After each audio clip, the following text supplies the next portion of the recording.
In this video, we got the best counterpuncher of all time. Let's get it. 15 years ago in 2011, a 24-year-old Terence Crawford is set to face Derek Campos. Crawford had a record of 13 wins and 0 losses at the time.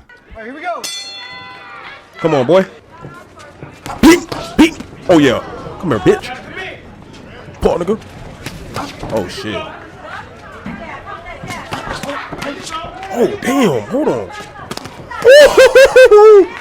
Let's get it. Oh, damn. Hey, I ain't gonna lie, bro. Both of these niggas got a great stance, but I like how this nigga right here, let me stop saying the N-word. But I like how bro with the red pants is keeping like his composure. He's staying back. Bing, bing. He's just playing defense. Look at that. Come here. Bing. Oh, come here. You see? Ooh, that's a ball. Hey, great fight, bro. Great fight. First 45 seconds of the video, I gotta give it to them. Even watching a younger, raw, less Make sure to like the video, man. Y'all see that? Crawford, you can see the same timing is on display. Let me go back. Raw, less refined, less experienced Crawford, you can see the same timing is on display. Terence Bud Crawford has what I like to call slow motion vision. It's as if he sees everything coming in slow motion. There's a matter of milliseconds in between his opponents attacking and him countering.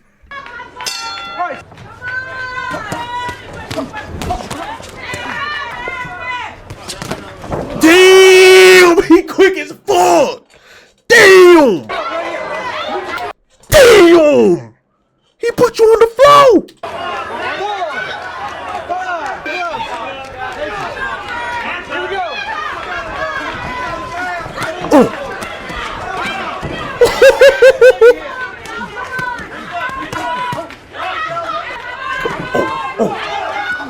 Oh yeah. Boom. Oh yeah. Ooh. Nah, bro doing them filthy.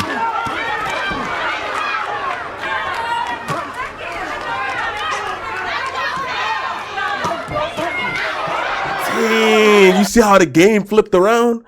Bro right here started playing defense, but he's not getting no punches in. This man right here, bro, he played back.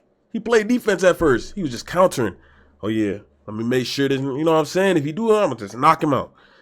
Now look at this, bro. He's knocking him down every single time. Okay, here we go, box. Yo, this dude is raw at boxing. Damn.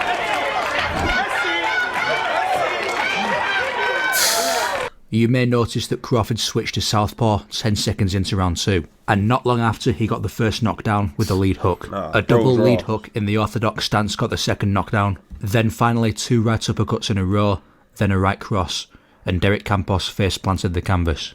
What I liked in particular about this performance was the way Crawford shook him off in the clinch. Campos tried to hold on to Crawford to recover, as most boxers do, but Crawford has no patience for it, shoves him off, and then knocks him down immediately. This sort of thing in 2011 should have been a sign that Crawford was destined for titles. The myth of Bud Crawford was circulating around this time. The first high-profile name to really take notice was Tim Bradley. Bradley tells the story about how Crawford came in for his training camp versus Devon Alexander, one of many unknown sparring partners who were just supposed to give Bradley a few good rounds in sparring before going home. In steps Terence Crawford. Yeah. Tell me about that. Like, who is this dude, right? Didn't ask his name or whatever. Business. Yeah. None of that. Just was like, hey, what's up? That was it. So, get in the ring with him. My team is right here. This dude is by himself. Terence is in the corner by himself. Ain't nobody. He came to my corner to get water. Damn. After we spar, right? After every single round. But anyways, so first round goes, you know, you want to fill out. You want to see what he knows. You know, and I'm like, all right, let me see what he knows. I make a move, boom, I get hit. I'm like, damn. This nigga got heads. Let me get a little bit serious with this man. Hey, he wanted to say this nigga got heads. This nigga actually like that. Damn, I ain't expect that nigga to punch me. What the fuck? Let me lock in. A little bit more serious. Turn the heat up on him. Let me turn it up. Yeah, let me see if he lay down. Come on. So I turn it up, bing, bing, bing, bing, bing. He's like, bing, bing, bing, bing, bing, bing, bing, right back. And I'm like, ooh, okay. He got something, right? But then I would raise it another level. And then it's an all-out fight, right? But he right there hanging with me. Every time he's right there. He's like, And I'm like, damn, I was supposed to go 6 rounds that day. I only went 4. Damn. You know, and he's kind of looking at himself in the mirror, and I'm like, who are you, man? And he's like, what? I said, who? Man, the nigga is the guy that humbled your ass, cuz. He made you go 4 rounds instead of 6. He humbled you. Who are you? He goes, I'm Terence Crawford. And I go, where you from, bruh? He goes, Omaha, Nebraska. And I'm thinking to myself, what the hell is in Omaha? I'm thinking to myself. And I look at him, I go, bruh. I was like, you ain't no sparring partner. He go, what? I go, you a world champion, man. Straight up. So I sparred him on Monday, and so then I'm going over the film and studying him and looking at his mistakes he made on Monday, but then Wednesday come, and he's a completely different fighter. He adjusts again. Got better. But nobody was in his corner. So he doing that. By himself. Solo It was dolo. like this dude had a photographic memory, bro. Flash forward 3 years later to 2014, and Terence Crawford was indeed a world champion. He had just defeated reigning lightweight champion Ricky Burns in his previous fight, and now was set to face the Cuban Yuriorkis Gamboa for his first defence. Yuriorkis Gamboa was a destroyer at 126 pounds. An unbelievably fast and sharp puncher, Gamboa became WBA featherweight champion in 2009, unified against Orlando Salido to become a unified champion. He was a gold medalist in the 2004 Olympics, Fast as hell. and he just moved up to the lightweight division, beating 28-0 undefeated Dales Perez, so now taking a shot to become a 2-division champion. Here we go, round 1. Okay, this gonna be a good fight, bro. We got Terence versus this nigga right here. This guy is fast, bro. We got the word that the attendance is 10,943, so they turned out en masse. Gamboa showing already. Oh yeah, this is a great fight. Size, and I'm perfectly comfortable fighting around the outside. Is the equation. Like this, from this position all night.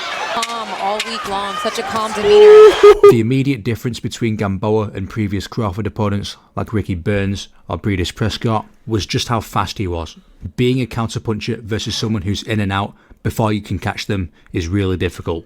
So this was a real test of Crawford's adaptability early on in his career. Crawford was definitely bigger, but that just made Gamboa hard as a catch. At least the promoter wanting him to go to 140. Come on. Shot landed by Gamboa. Damn! I ain't gonna lie, bro. Right here just turned up on that last play. Shot landed Look at by it. Gamboa. Weave. Gamboa looks like he's going to put the pedal to the pedal in this round.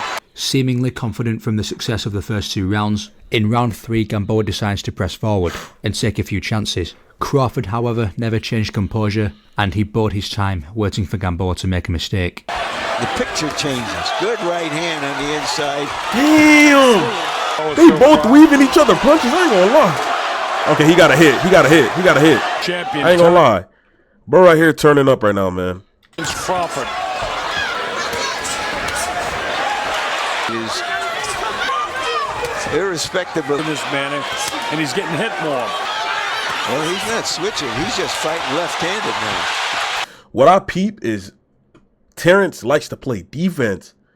That's why they say he's the best counterpuncher of all time. Like, he's just playing back.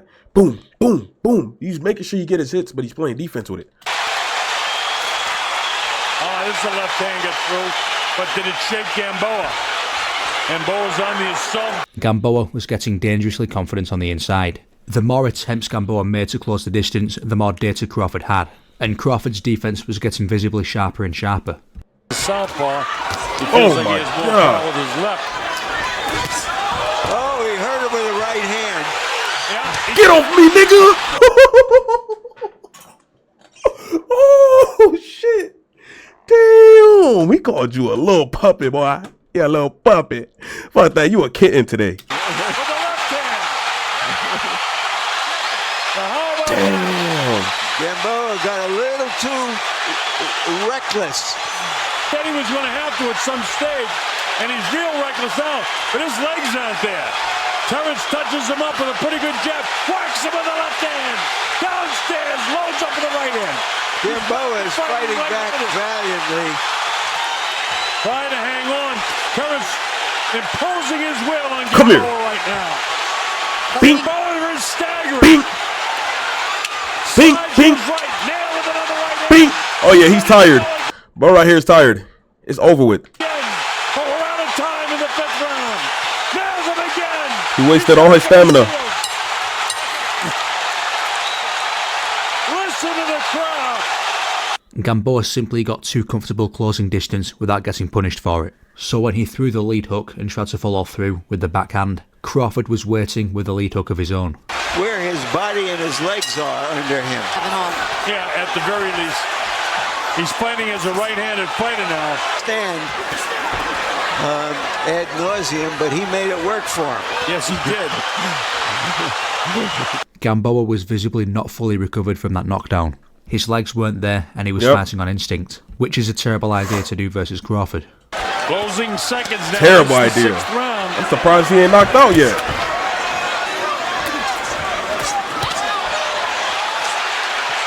Well, as you pointed out, Colonel, he's been looking down For sheet separating the two fighters. for everything he does at the very least. Bink, bink, bink. Okay. He coming back. I ain't gonna lie. He getting his hits in still. Ooh, he got back up though. That was smooth, bro. He got knocked down, but he came back up super quick. He dropped him, hit him with the right hand and the left hand, and the knee went down. But that changes the whole complexion of the fight right now. There's not a lot of time left in this 8th round. Season 3, man. This ain't good looks for bro. Yeah, it's over, bro. He just got to give it up, man. He's tired, bro. Hurt again. He got no endurance right now. There he is again. No And endurance. he get hurt again. The worst thing to do versus a counterpuncher is fight with desperation. Gamboa was clearly down on the scorecards and needed to make something happen. But again, he gets too overeager chasing a finish and gets put down for a second time. Recover after he went down in the 5th. And now Crawford's gone back to conventional. He lands an uppercut. Solid uppercut. Crawford looks a little off balance right now. Crap. We'll see if he has the composure. And it's my belief that he hurt Terence Crawford at some stage in this 9th round. Bro, respect to both of these fighters, man. They're in round 9 right now. Of Gamboa. He Oh, yeah, it's over, bro. It's over. It's over. Don't even try to get this to round 10, bro. It's over with. Just call it quits. Your grits, bro. Your grits. You're still going. Can Crawford catch him one more time? There's no quitting Gamboa. He keeps battling, falling forward. Uppercut. He's still gonna go, bro. You just got knocked down again. My nigga. What are we doing, bro? Like, fam, he's treating you like you're just shit. Drops him again. It's all over. Terence Crawford has stopped Yuriorkis Gamboa to defend his title. It's over in with. his hometown. I knew it. Crawford. Nah, that was a crazy fight, though. Respect to bro right here. He was actually getting his punches in, man. It was a great fight. I'm an American star. It's not like he just got his ass beat. You know, he came in the ring, he fought his battle, and he did put up a fight. Ironically, Crawford himself got overconfident in the 9th round, getting hit flush by a short looping right hand, forcing him to retreat and recover, and while he's gaining his senses, Gamboa chases the finish one more time and gets clipped again by a lead hook, setting up the uppercut double left hook sequence to get the 3rd knockdown. Yuriorkis gets up for a final time, goes out on his shield and gets caught by an uppercut coming in, getting practically lifted up off his feet, Foreman Frazier style, and the fight's over. Marking Damn, damn, bro. It's crazy because this guy Crawford did get 3 knockdowns on him. in the first defense of Crawford's title and the first big win in his hometown. Fast forward 2 years later and Crawford is now in the 140-pound division. He'd won the first belt off Thomas Delorme, defended that 2 times, and then unified versus Victor Postol, and he was now set to defend his 2 belts versus John Molina Jr. Somewhere asking the question, is he the John best Malater fighter on the Jr.? planet? Is he #1 pound for pound? This However will you go a say, long bro, way middle toward name. Come on, man. Let's get it. A lot at stake for Terence. There's got to be a good fight. Established at that, and he was taken out. So let's go. Molina, so let's see if Crawford switches. Oh, yeah, he got better. I've never seen anyone. Bro got better. You can see it. And he has not done that so far. He's looking for a big Jeez. shot. Moving fast. Look, he can't even get a hit. The ref can't get out of the way. This fight goes into the later rounds. It BB. may not, but if There was a good left hand from Crawford. Oh my gosh. Virtually every punch that Crawford throws with authority Nah, bro, moving way too slow to be fighting against him. staggers. Come on, man. It's Crawford, bro. You got to move faster. Left hand, left the body. Right. This is one of my favourite Crawford performances that I don't think gets mentioned enough. Bud was firing on all cylinders that night. In particular, the jab that was just stabbing Molina in the face the entire fight. Yeah, them jabs, they get it right. They connecting. Good left, sharp left hand again by Crawford, and another left hand. left hand to the solar plexus there, uppercut. Nah. Crawford hits are connecting for sure. There's no doubt about that. Straight left hand.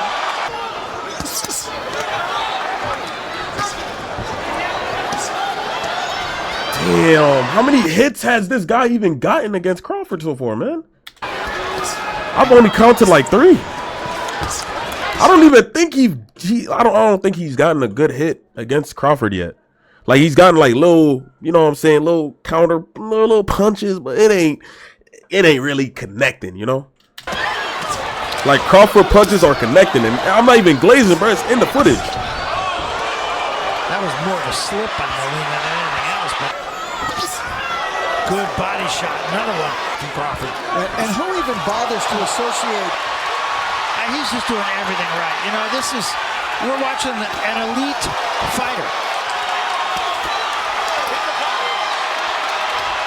Look at that. Trying desperately Bink. to stay away from Bink. anything that resembles a headbutt.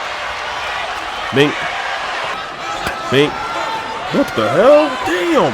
There's a good left hand. Ooh. Damn, he's hitting straight face shots. There's a good Look at left this. hand. Mink. His whole face is in this man's arm. Good body shot. The right hand behind it very quickly. Molina just missed with the right hand. Crawford turns Nah, not in the corner. Oh, I thought bro got stuck in that corner. I'm about to say it's over with. A little bit too. Kind of says, "Come on, guys, come on." Now, 3-punch combination. Dagger them back. Oh yeah, it's over. It's over. It's over. Oh my gosh, you don't give this nigga an opportunity to put you in the corner and just fucking mock your shit, man. You don't do that. You giving him an opportunity to just mock you. Boom, boom, boom, boom, boom, boom, boom. Now you knocked down and it's over with. Just like that. Terence Bud Crawford. You don't. This is a player you don't want to get stuck in the corner with, bro. Terence No homo. Crawford No, gives as much of a no, say relentless pause. beating as he can give while being on the back foot. And the moment he smells blood in the 8th round, the fight was over. An important factor into why Crawford's finishing ability is so effective is he always goes for the body. Many boxers make the mistake of headhunting when they go for the finish, but Crawford never lets himself get emotional and he gets the finish in the same round. Now at this point Crawford has his eyes set on undisputed. Having the IBF and WBO titles, the remaining WBA and WBC titles were held by the same man. Julius Indongo from Namibia who just knocked out the defending 25-0 undefeated champion Edward He was 25-0 and he just knocked him down that easily. Come on, man. Troyanovsky in the first round. The remaining WBA In the first title was round? held by Ricky Burns at the time. Thinking the Troyanovsky fight Hold on. I gotta hear the commentator, bro. He's spitting some real game, some real information. The remaining WBA title was held by Ricky Burns at the time. Thinking the Troyanovsky fight was a fluke, Burns takes the fight versus Indongo and loses, making Julius Indongo the unified champion. But he was to take another step up in the form of Terence Crawford. To the country by giving him the third best fighter in the world. These Third best. different ways to handle it. While Crawford was the clear favourite to win the fight, there was a danger factor from Indongo. He was wiry, rangy and powerful, so Crawford did have to keep his distance. Yeah, bro. The dude that they put against Crawford, the third best fighter, Bro got range, man. He got like his wingspan is long, bro. So he got more of a more range to get hits off. You know what I'm saying? And from Crawford as look at that. Dongo lunged in.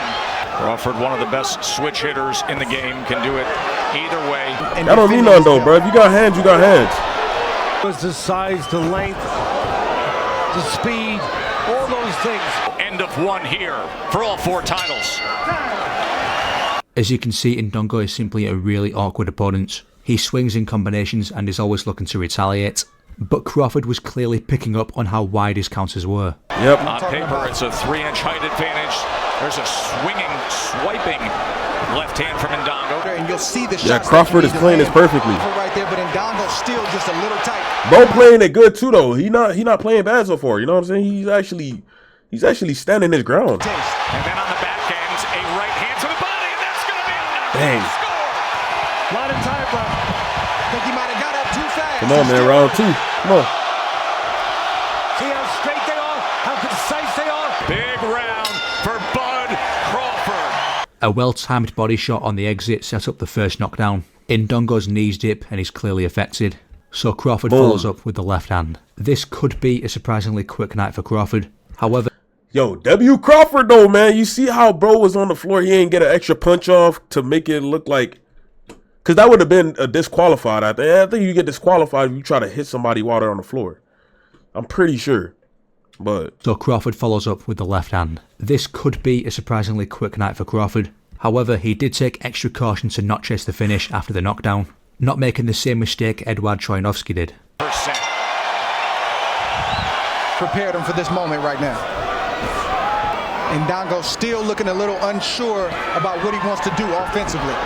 Left him see some doubt, to your point, Andre. Punches your Crawford 2 different ways. Punch in between. oh shit. Score with a vicious. Damn, it's over with. It's over with. He's not getting back up. Yeah, it was over, man. That punch was no big. That punch right there. Punches your Crawford 2 different ways. That was not no little punch, man. It's a big deal. Down score with a vicious body shot. Oh, what a body shot. Bud Crawford is the undefeated, undisputed champion of the world. As Crawford anticipated, Ndongo left himself open, right in the prime position for a body shot. Landing flush on the liver, Ndongo can't get up, and Crawford is now undisputed 140-pound world champion, which is going to take us once again 3 years into the future in a new division. Terence Crawford is now a 3-division champion, winning the belt over Jeff Horn, since then defending that title 3 times and now facing former champion Kell Brook. After Floyd Mayweather retired, Kell Brook was seen as the #1 welterweight in the world. He'd since lost an attempted 2-division jump to face Gennady Golovkin, which failed, then lost his welterweight crown to Errol Spence Jr. But no shame in either losses, and it gave Spence a good fight. This was designed to be a sort of measuring stick fight for Crawford, especially considering that Brook is a potentially tricky style matchup for Crawford. But in recent years, we have seen plenty. Crap. Hold on. Here he comes out as a righty. But as you just saw, also to the body. It's automatic. Which is the right hand for Brook. Bro know what he's doing. I ain't gonna lie, his punch is connected, Crawford looking man. to close that gap. Goes southpaw for a moment, doubles up the right-hand jab, and then comes with a left. Good exchange here. He's waiting. He's looking to counter Crawford. That boy Brook, hey, he's not bad. Jab is giving Crawford a lot of problems right now. You see him thinking. He's playing it With smart. a broken left orbital bone suffered. Neither fighter can afford to make a mistake, and as you see, Brook stepped in just a tad bit, and Terence had combinations waiting on him. Kell Brook was having great success in the first 2 rounds behind the jab. It was quick, it was accurate, it was well timed, and most importantly, it was in and out before Crawford could retaliate. But one very simple adjustment from Crawford changes things. He switches to southpaw. I'll tell you one thing that the southpaw stance has done. It's taking the jab away from Kell Brook. You see he's not landing his jab consistently anymore. I'm trying to see who's connecting more punches. I'm not gonna lie, that's why I'm so focused. Brook is winning the battle from the outside. Because right now it looks tied. Kell Brook, he started to fight him. With the orthodox jab being less effective versus a southpaw, Kell Brook's adjustment was to lead with the right hand instead, which was working for a time. But leading with the backhand is much riskier than the lead. Round number 4. Yeah, this looked like a tie so far. That will put him in a safe position to let his combinations go. Beautiful right hand. Damn, that ain't no tie no more. Oh man, he see that. He see that opportunity. He's taking it. Oh crap! I muted the video on accident. Terence Bud Crawford, one of the best closers in the game. Do we have 28 right here? Yeah, Crawford is up now. Look at Crawford.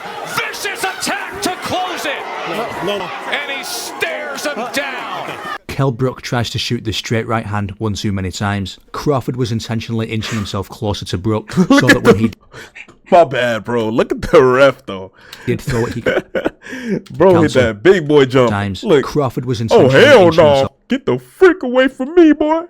Don't involve me in this shit. Closer to Brook, so that when he did throw it, he could counter with his own lead hand. Gets intercepted by the lead. It's perfectly timed. Brook doesn't see it coming. Kell could not find his vision or his legs afterwards, and so the fight had to be stopped. And so Crawford took 4 rounds to take care of Kell Brook, the same guy that Errol Spence Jr. took 11 rounds to take care of. And that's going to take us to his very next fight, Showtime Shawn Porter. This was, in theory, the hardest fight Crawford could take at welterweight besides Spence. Shawn Porter is a notoriously difficult boxer to deal with. An overwhelming, awkward, but also technically sound pressure boxer. He'd stopped Paulie Malignaggi in 4 rounds, Adrian Broner, Andrea Berto, Danny Garcia, Yordenis Ugas. Not to mention giving Keith Thurman and Errol Spence the hardest fights of their careers. This was the ultimate measuring stick fight for Crawford. How far above was he compared to the rest of the division? Or will this be Crawford's statement night? Man. We find out right now. We are underway. Could it be Crawford's first L? I doubt it. Comes right out. Bro, undefeated with it, man. He's locked in.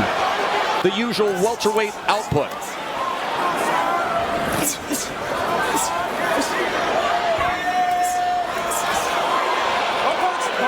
Inching closer and closer to Crawford. No surprise to Terence Crawford.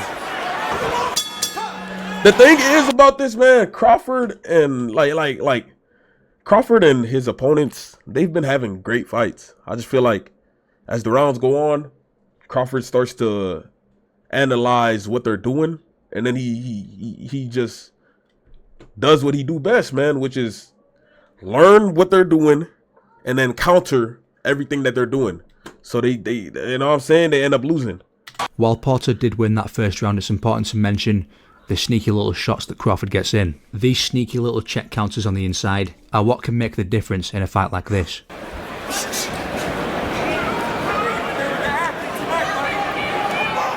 See, he done learned how bro played. A guy who fights left-handed, an orthodox fighter. In that first round, he learned how bro played, and now he's countering that shit. Look at this. Shawn Porter. As you can see, even being a counterpuncher versus pressure fighter matchup, Porter's style is such a nightmare to deal with. He doesn't just pressure and throw big shots, he's got quick feet, he's in and out. He's constantly feinting and making it uncomfortable for Crawford. Porter just able to get away from the uppercut. Good exchange on the inside. Good action here in round 2. Crawford lands a right hand. Porter so willing. Here come Bud. Ooh. To the body to finish off. Collected and stick. Look at him. Look at bro right here. He's like, okay, I give you that. To the body to finish off. Collected and sticking to the plan. On Shawn Porter, it's the southpaw stance of Crawford. Terence is starting to find his rhythms. It's a great fight, man. So far, this is actually really good. Like, it's a really balanced fight. Bud is coming.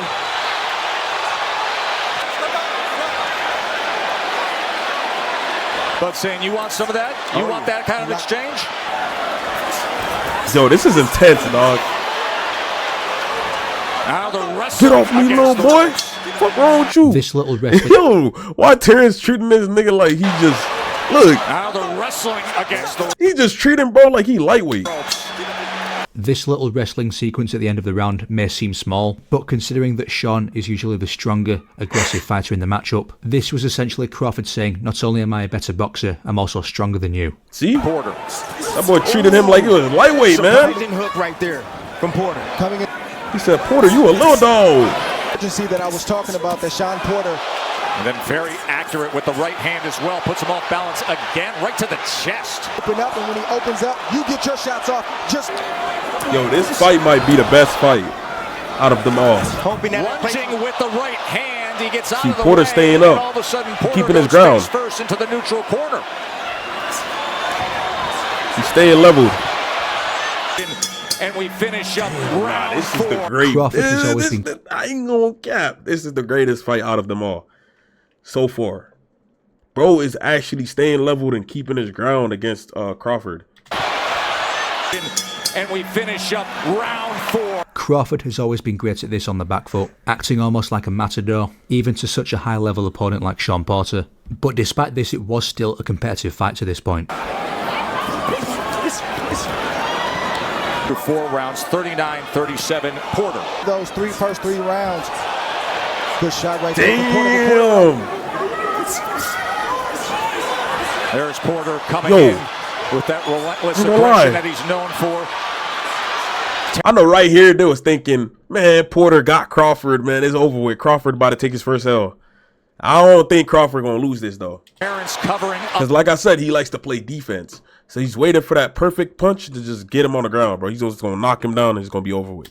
As Porter tries to get around that guard. Yeah, he laughing and shit. He like, man, you really think you got this? This right here is the difference between Terence it's Crawford over with. and the other so-called slick boxers. Just to show that he can, in the middle of a massive flurry from Sean Porter, he stands still. Instead of trying to retreat, slip or roll anything, he takes the full weight of Porter's shots on the gloves, smiles at him and marches forward to show that he can. Now at range, trying to place that left hand right to the body. He does a few times. And then goes on the attack to close out the round. Man. Yo, round 6? Bro, the 5 rounds that already happened have been literally the greatest fights of this whole video. They're, like I said, they're both just leveled, bro. It's like, this is the most balanced fight, bro. This fight right here is a perfect matchup. Only the judges, but it's allowing Porter to get into a rhythm, to gain confidence. Like both of these dudes, man, they trying their hardest. Because he knows they giving it their all. On my scorecard. 6, as you see the head movement. Like it looked like they came out to prove something. Porter's asking those questions. They ain't came in they ain't come in the ring to just show out and just play around and shit. They touch, then they power actually from Crawford. Wide swinging right hand from Porter off the mark. In. But Porter's taking the play almost every time. Of mixing it up. There's a right hand from Porter. Crawford has more glaring answers or more glaring questions to answer now. When he lands these shots on anybody else, they fall. He's not going anywhere. And for what it's worth, fellas, I ain't gonna lie. Porter getting them punches in. 60. Damn, Crawford just came back with that. Look at that. Crawford. 64 to 60. Bink. Damn, he gave you the 2-piece. Whew. No, he put the left hand first. Boom, boom. Combination, he catches him coming in. 2-punch combination by Crawford. And so good countering both. Look at the jabs. Jab. Off the back foot, off the front foot. And now sharpshooting. Damn! Is Crawford. Look how many punches Crawford just got, bro. Lead right hand from Porter. Yo, Porter getting his punches back, bro. Hey. Yo, I look, he got scared for Porter right there. Lead right hand. He could have got knocked out right there. Right there, that uppercut, he could have got knocked out. He lucky Crawford missed it a little bit. Like, and another one. Nah, he missed. It wasn't just a little bit. He missed that punch. Lead right hand from Porter. See? And another one. That would have been a knockout right there. Various right hands. Porter's doing exactly what his father told him. Ooh, that body shot right there. Wow. As Crawford comes back with the left to the body, as he has done a few times, goes with it again. His son, Sean Porter, for his separation.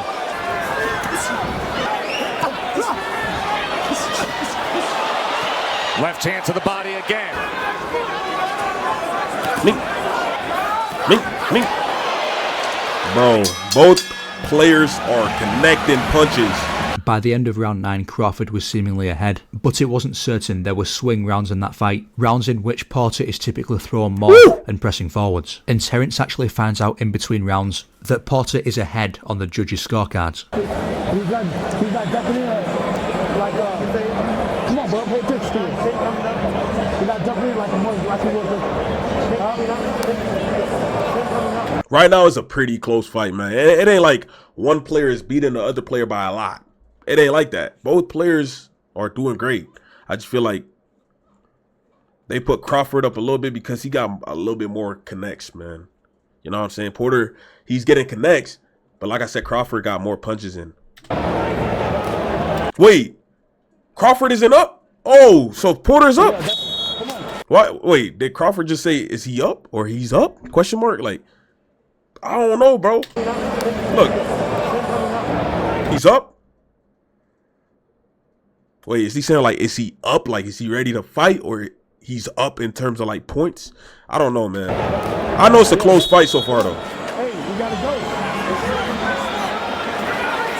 Had 9 power punches overall. Uppercut that we showed. There are the body punches. 28. Oh my gosh, no. The round just started, bro. Round 10 just started. Uppercut that we showed. Now we know who's up. Crawford is definitely up. He took the lead after this. There are the body punches. 28. The knockdown score. The straight face shot. Boom. The champ. Terence Crawford catches Porter. Hey, Porter ain't give up yet. Hold on. And now patiently probing. Seeing what could be behind that jab. There's a combination. Nah, respect to Porter, though, man. He's standing his ground, bro. I'm gonna keep on saying that, bro. Damn, yeah, it's over with. Porter about to crash out. Hey, chill out, buddy. By Crawford. Magnificent accuracy by the champ. Kenny's on the apron, and he's stopping the fight. His father says it's over. Damn. Has just stopped. That fight was amazing, bro. No man has done that. Crawford That was the best fight. Seemingly lit up by the idea that he was down on the Crawford just did it. Seemingly lit up by the idea that he was down on the scorecards and needed a finish. Within the first 20 seconds after finding out, he gets his first knockdown. Porter had been put down twice in his entire career, but never stopped. He gets the second knockdown soon after, and I imagine with his father knowing how good of a finisher Terence Crawford is, he stops the fight, preventing the onslaught from Crawford, marking the 5th defense of his welterweight title, and 2 years later he's finally set to unify versus fellow champion Errol Spence Jr. But that is a story for another video. Like and subscribe, leave a comment. Goodbye. Hey, man, Terence Crawford, that nigga was crazy, man. We all seen what happened in that last fight. Porter did stand his ground, but Crawford did end up taking the victory. It is what it is, man. They both played well, man. That fight was amazing. But, hey, man, if you did enjoy the video, make sure to like and subscribe. Comment down any other videos you want me to react to. And until the next time, your boy Cook is out.